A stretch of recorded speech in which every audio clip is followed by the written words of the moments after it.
that we should know what's wrong and what's right. We should know our deen at least to a certain level. At least we should know the fundamentals, the 5 pillars of Islam, the basics.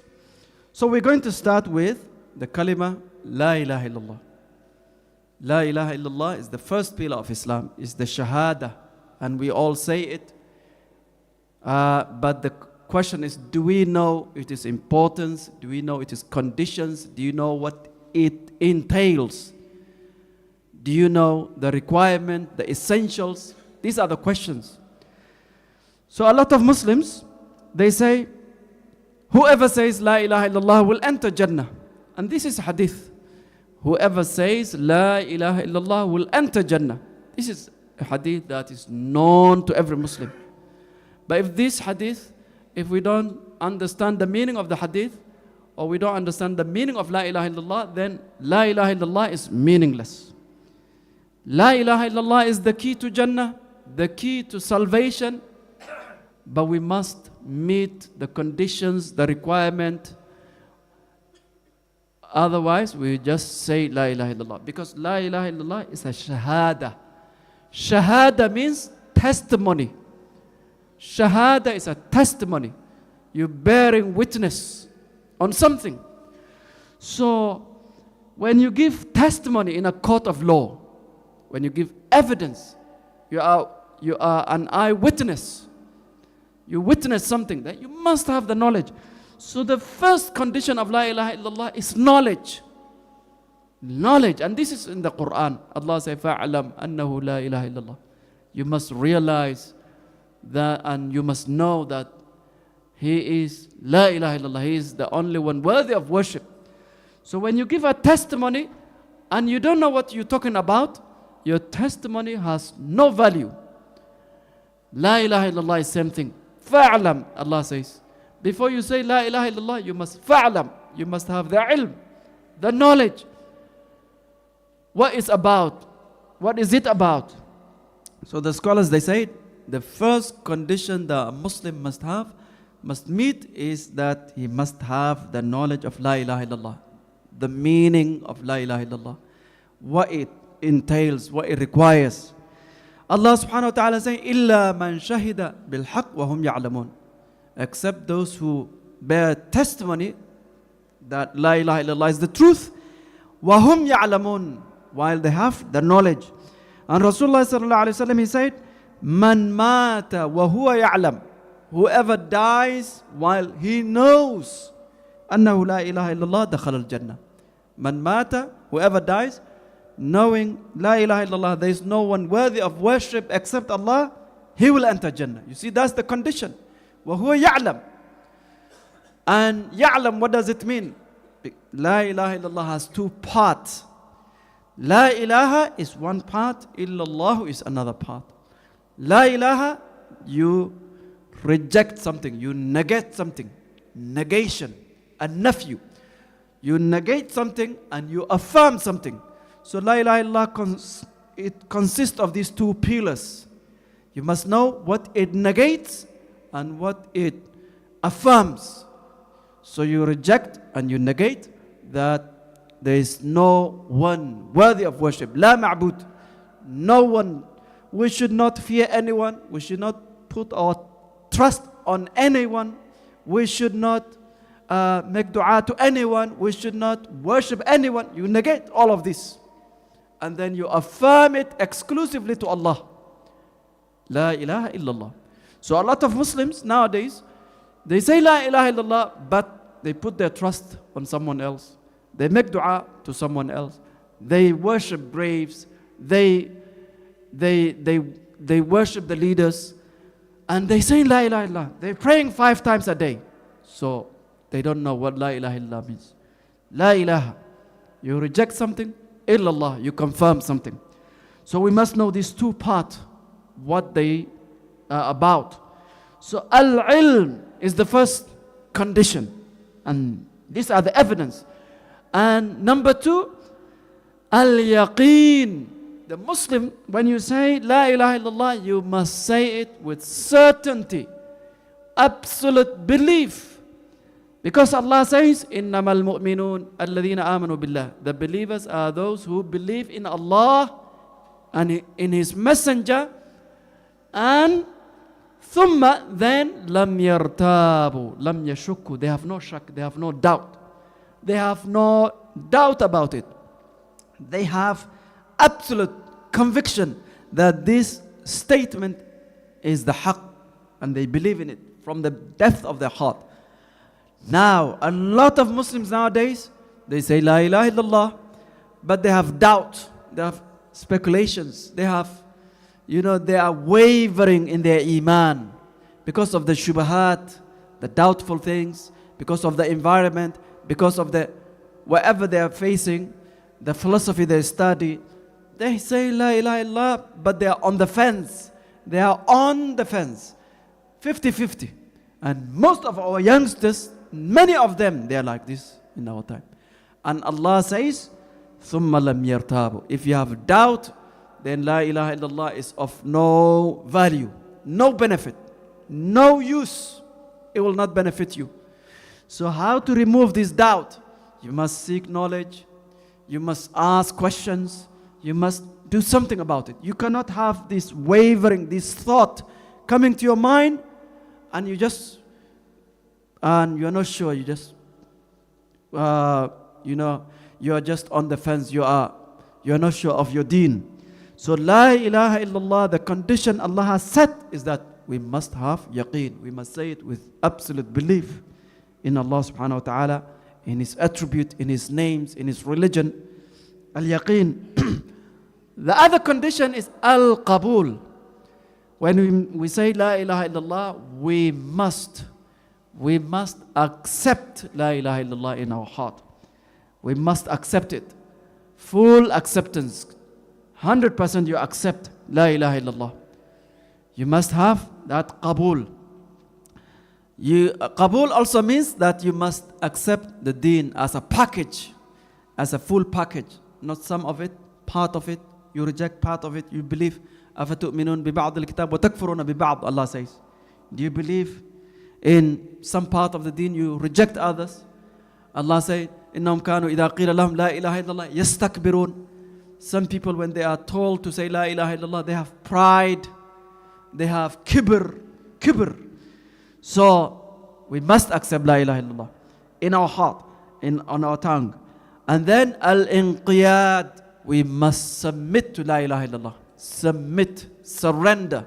Islam, the meaning, as we all know, is to surrender, to submit to the deen of Allah, to the will of Allah. So it's a condition. Now, we might not be 100% compliant, 100% submissive, surrendering, because we are human beings. We are full of mistakes. But at least as a Muslim, you should not, say this part of the deen I cannot submit. This one I cannot. You pick and choose. It's not allowed. Allah says, Aslimu lahu. You must Islam. You must submit and surrender to Allah wholeheartedly. Udkhulu fi silmi kafa. In totality. You must submit. Try your best. 100% we will not do it. But at least you should not have this idea that Islam is not relevant to 21st century, or I don't know this and that. Allah says, وَمَا كَانَ لِمُؤْمِنٍ وَلَا مُؤْمِنَ إِذَا قَضَى اللَّهُ وَرَسُولُهُ أَمْرًا أَن يَكُونَ لَهُمْ الْخِيَارَ. When Allah decides, He make a decree, He pass a law, we have no choice but to submit. So a lot of Muslims, they struggle with this. They are Muslims, but they're racist. When it comes to marriage, they will not accept, they will not submit to some part of the deen. They will not submit to the hadith of the Rasulullah sallallahu alaihi wasallam. They will say this hadith, it doesn't make sense. So we should try to submit to the will of Allah, to La ilaha illallah. Rasulullah sallallahu alaihi wasallam, in many hadith, he says, anyone who say La ilaha illallah and he meets Allah with this kalima, غَيْرَ شَاكٍ, having no doubt in it, مُسْتَيْقِنًا بِهَا قَلْبُهُ, and he has firm belief in his heart, and he submit, he says, Allah will grant him Jannah. Allah will give him Jannah. But these are the conditions. And Allah subhanahu wa ta'ala say, وَمَن يُسْلِمْ وَجْهَهُ إِلَى اللَّهِ, whoever surrenders himself to Allah, وَهُوَ مُحْسِنٌ, while doing good deeds, فَلَهُ أَجْرُهُ عِنْدَ رَبِّهِ وَلَا خَوْفٌ عَلَيْهِمْ وَلَا هُمْ يَحْزَنُونَ. There is no fear on them at the time of death and on the day of judgment. There is no fear on them. And Rasulullah sallallahu alaihi wasallam, he says that whoever لا يؤمن أحدكم حتى يكون هواه تبعا لما جئت به, that none of you will truly believe your kalima la ilaha illallah will not be 100% belief until your desires, your inclinations, your thought, your ideas, all of them are in line with what I brought. Hawa. Hawa is your opinion, your inclination, your desire, all of this. You might not do 100%, but at least you are inclined to them and you surrender to them. You accept it. So that's the problem. A lot of Muslims nowadays, they say La ilaha illallah, but they want to implement the secular law. They have dispute with their spouse, with their neighbors, with their business partners, but they don't want to submit. They run to the judge. They don't want to come to the masjid. You have dispute. First Allah says, فَلَا وَرَبِّكَ لَا يُؤْمِنُونَ حَتَّى يُحَكِّمُوكَ فِي مَا شَجَرَ بَيْنَهُمْ. Any shijar, any dispute you have with another Muslim, first priority should be that you make Allah the Hakam and His book the Hakam, the judge. You don't run to a court of law. If there is no other choice, then you have to defend yourself. But initially, the first step should be that let's go to the masjid, let's go to the Sharia council, let's try to solve our problems based on our deen. And then Allah says, not only that, He said, وَيُسَلِّمُوا تَسْلِيمًا. When the judgment is passed, they must yusallimu, they must surrender, submit 100%. Unless and until we do this, فَلَا وَرَبِّكَ لَا يُؤْمِنُونَ. I swear by Allah, they are not believers, Allah says. So now, subhanAllah, in our community, you have a lot of dispute. Have you ever seen people coming to the masjid to solve their dispute? A husband and his wife, a neighbor with his neighbor, friends, family members, dispute related to inheritance. Have you ever seen? You will never see it. So, al-inqiyad is a condition. Allah says, you will not be a mu'min. You might be a Muslim by name. But Allah says, فَلَا وَرَبِّكَ لَا يُؤْمِنُونَ. They are not mu'minin. Until any shijar, any niza', any argument, you solve it based on the deen. And you submit to the outcome. If you don't do this, لَا يُؤْمِنُونَ. These are conditions. And then another condition is al-sidq. When you say La ilaha illallah, you must say it truthfully, faithfully, from your heart, min qalbi. Because Allah talks about the munafiqun, the hypocrite. They say La ilaha illallah on their tongue. وَمَا هُمْ بِمُؤْمِنِينَ, Allah says. They are not mu'minin. يُخَادِعُونَ Allah. They deceive Allah. They cheat Allah. They want to trick Allah. وَمَا هُمْ بِمُؤْمِنِينَ. On their tongue they say, but it's not truthfully from the qalb, from the heart. Allah subhanahu wa ta'ala says, Alif Lam Mim, أَحَسِبَ النَّاسِ أَن يُتْرَكُوا أَن يَقُولُوا آمَنَّا وَهُمْ لَا يُفْتَنُونَ. Do you think you will, by saying La ilaha illallah, you will not be tested? You will not be tried by just saying Amanna. Allah said, وَلَقَدْ فَتَنَّ الَّذِينَ مِن قَبْلِهِمْ. We have tested those who came before you. فَلَيَعْلَمَنَّ اللَّهُ الَّذِينَ صَدَقُوا. Allah will show who is saying La ilaha illallah truthfully, sadaqu. And Allah will show those who are lying. Who is it that is lying in his statement, La ilaha illallah? So, sadaqu al-kadhibin. Those who say it truthfully and those who say while they are lying. And these are the munafiqun. They are liars, Allah says, in their claim when they say La ilaha illallah.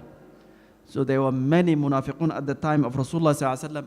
They were just saying La ilaha illallah. And there are many Muslims who say La ilaha illallah, but they are not saying truthfully from their heart. Rasulullah sallallahu alaihi wasallam, he said, As'adun nasi bi shafa'ati. The people who will be the most fortunate, the luckiest, those who are lucky on the day of judgment, those who will get my shafa'ah. Who are they? They are those who say La ilaha illallah truthfully, sincerely, with ikhlas from their heart.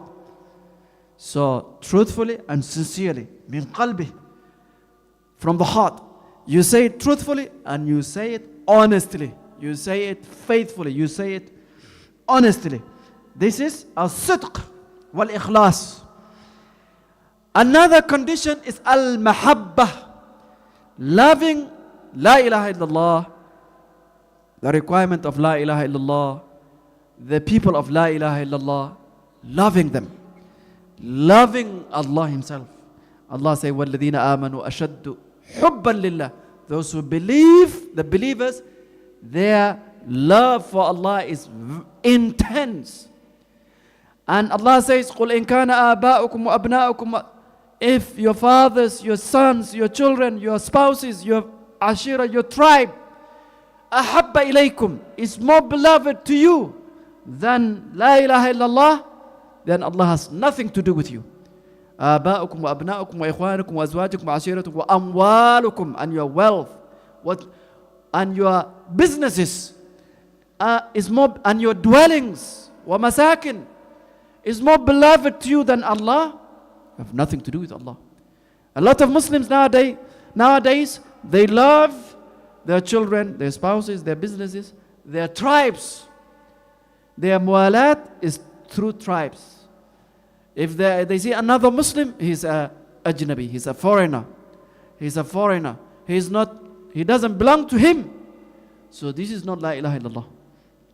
La ilaha illallah requires that you see the other Muslims as your own kin and kith. They are your family. They are your relatives. You are related. You are bound by La ilaha illallah. You have this bond. The bond of La ilaha illallah. Al-mahabbah. Mahabbah is something that we are lacking as Muslims nowadays because of the borders where we come from, what we consider ourselves, that we belong to this and to that group and to this country, to this passport, to that nationality. So we lost the meaning of La ilaha illallah. So ayyuhal Muslim, when we have all these conditions, then we have completed, we have La ilaha illallah as a package. Not only that, after you meet all these requirements, there's another condition that says al-bara'atu min ash-shirk wa ahli, that you distance yourself, you disassociate yourself from shirk and the people of shirk and anything to do with shirk, slogans, labels, so anything to do with, because La ilaha illallah is tawheed. The opposite of tawheed is shirk.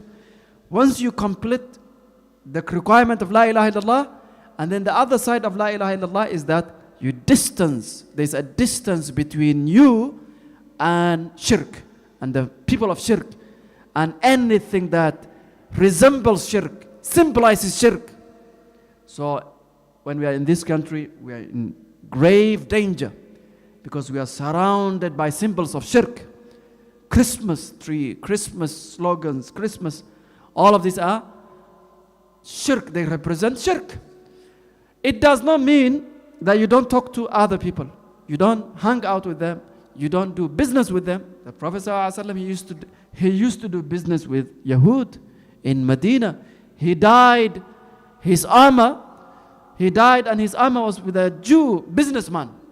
It means al-bara'a min ash-shirki wa ahli. It means that when it comes to associations, when it comes to friendship, mualat, mahabba, you should not give it allegiance. You should not give it to the people of shirk.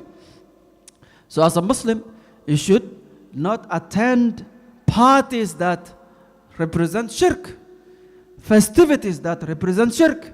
You should not congratulate on those things. So this is what La ilaha illallah requires. This is what La ilaha illallah entails.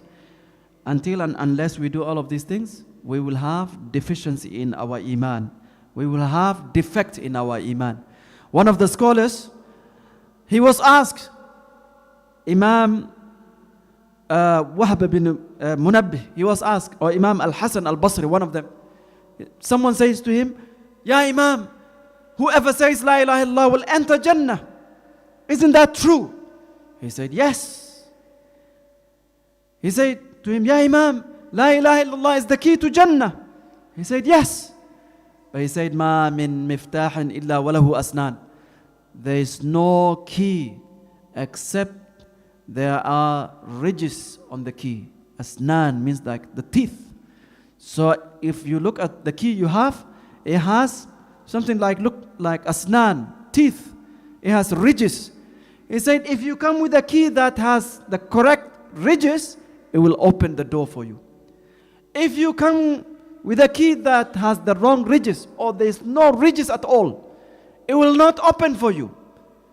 No matter how you try. If you try to switch on the car, it will not work. The wrong key will not work. So La ilaha illallah has asnan, and we must have that asnan. Once we have this asnan, these ridges, inshallah it will open the gate of Jannah for us on the Day of Judgment.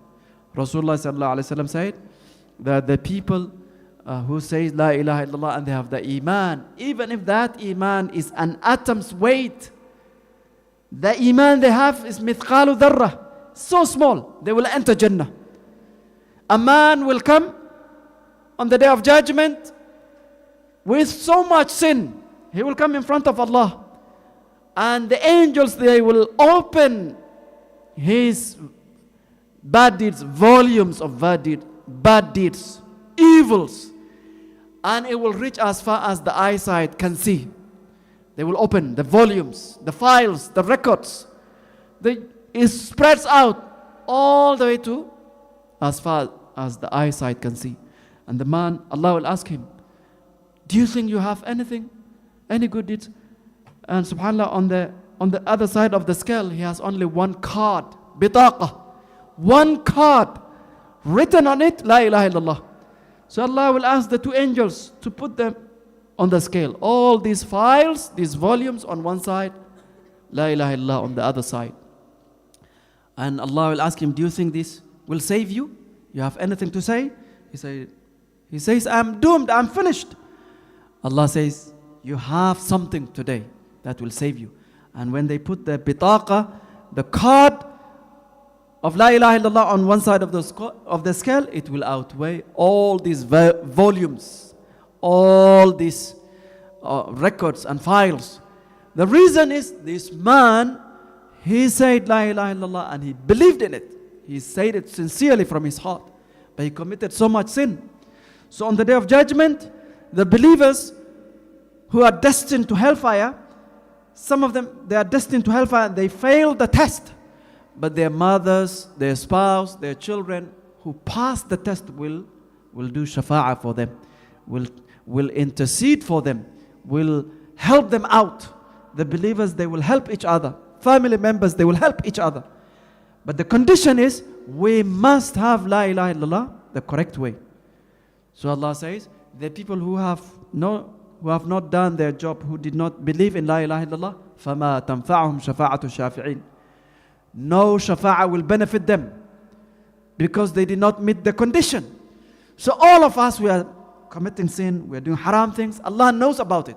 But as long as you have La ilaha illallah, you believe in it, you submit to it, and you do your best to accept the requirements that it has, inshallah, your family members who will be in Jannah, they will help out. They will do shafa'ah. They will intercede. That connection will help you. So there will be millions of Muslims who are destined to hellfire, but the shafa'ah of the family members, of their relatives, their friends will help them. And when this happens, the sinners, they will say, فَمَا لَنَا مِن شَافِعِينَ. Today we have no one to help us. وَلَا صَدِيقًا حَمِيمًا. And today we have no friends. Today we have no one to help us. فَلَوْ أَنَّ لَنَا كَرَّةً. If we have one chance to go back to dunya, فَنَكُونَ مِنَ الْمُؤْمِنِينَ, so that we can be with the mu'mineen. That's what they wish. فَلَوْ أَنَّ لَنَا كَرَّةً فَنَكُونَ مِنَ الْمُحْسِنِينَ. Having relationship with the believers, having their iman, will help us on the day of judgment with La ilaha illallah. But if we don't have La ilaha illallah, we don't have the requirements, we don't meet the conditions, then the ties we have with our fathers who are in Jannah, our mothers who will be in Jannah, will not help us. May Allah subhanahu wa ta'ala help us to understand the deen. May Allah subhanahu wa ta'ala guide us to the right path. May Allah subhanahu wa ta'ala keep us on the right path. May Allah subhanahu wa ta'ala grant us Jannah. بارك الله لي ولكم في القرآن العظيم ونفعني وإياكم بما فيه من الآيات والذكر الحكيم. And inshallah we will continue. The next week I will not be here, but inshallah the week after we will continue. Inshallah. Jazakumullah khair.